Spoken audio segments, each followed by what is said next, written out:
I'm excited to announce that Lethal Company has gotten yet another update, adding several new intriguing things for us to delve into. There are 2 new entities for us to escape from, new mechanics to traverse, and even a company vehicle. You might think, why do we need a guide to drive a car in a game? Aren't they always basically the same? No.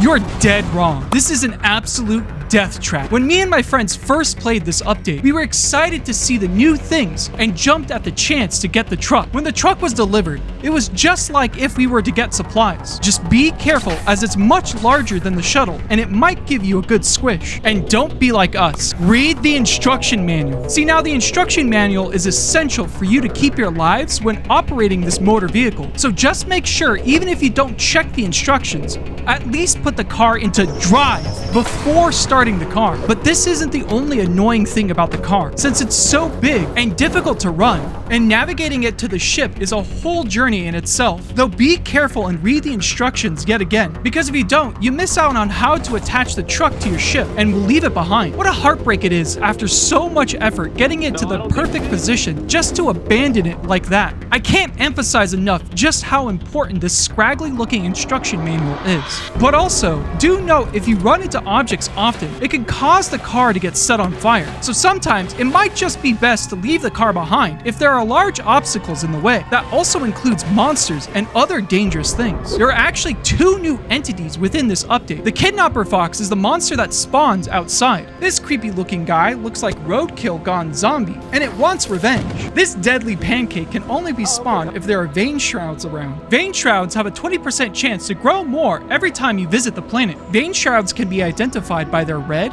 and ball-like spiky texture. The vein shrouds themselves can't hurt you and your crew, but if there's more than 1 shroud, a Kidnapper fox is likely to spawn. However, at the beginning of the run, it is possible to prevent these fine little fluff rugs from spawning.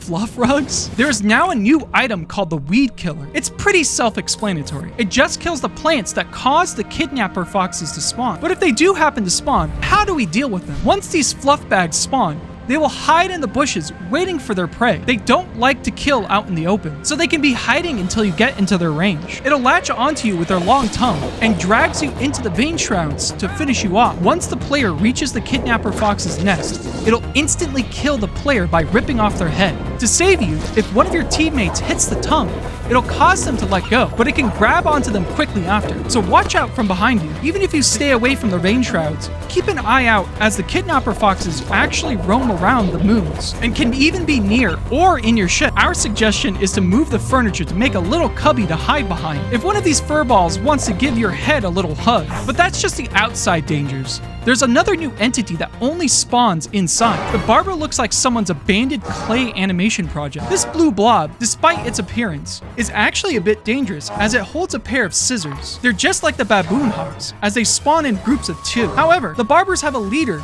called the Master Barber. This fine fellow is louder than the rest and is the only one able to use the parade sound effect. This is key to find out when they are going to attack or charge at players. When far away, they will disappear, and this little goober will not be able to be seen by the players. Unlike the Ghost Girl, they are able to be seen by all players once they have gotten close. The barbers only have 1 real attack as of right now and can easily be identified. However, the barbers' movements are unpredictable, as it's unknown how they choose their spawn point. It's speculated that it's where their target was last located. Oh yeah, and they're hard to dodge. These little glops of clay have the smallest bestiary log, and it's not helpful to say the least. I had a dream about a barber. One day he made me a wig because his scissors were too big. I really hope that means I don't need a new head too. Besides the new flashy car and the devilish new monsters, there have been a few updates in the game. Sadly, the jetpack is even more hard to access as the price has increased to 200 doubloons. Man, inflation really hits hard sometimes. On the other hand, if you're able to get one of the elusive butler knives, there's been a lovely update to this attack. Instead of hitting a single target,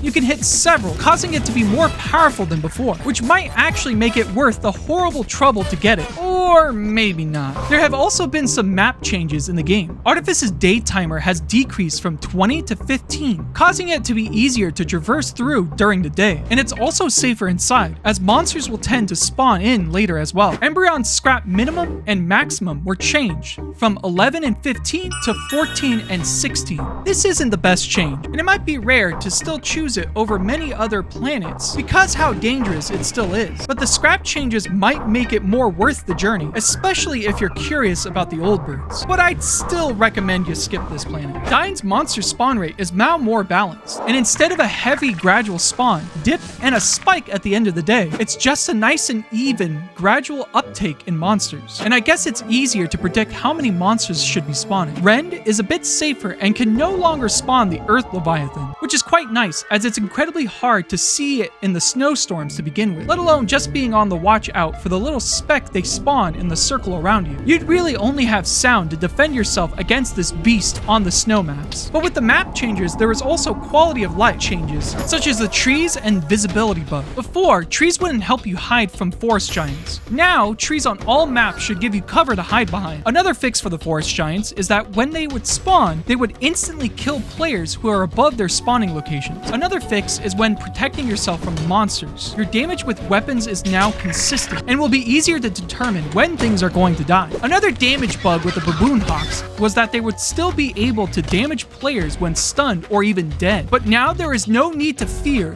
as it's been patched out. I think the most interesting quality of life change is that you can no longer get soft locked in the terminal. There was a glitch where two players could use the terminal at the same time, causing the first to be stuck at the terminal, and the lobby would have to reset to fix this issue. It was really annoying to have to consistently have to reset lobbies because your buddies are messing around and getting stuck. I think this update is solid. It adds a few things each experience, and even more dangers. It's much more fun to mess around with this truck, and has given us many laughs. I also like how the developer cares about the game with the frequent updates. Please like and subscribe, and tell me which of the two monsters you like better. Check out the Twitch channel. There's a chance you might catch me live playing this game. Thank you again for watching, and I'll see you guys next time. See ya!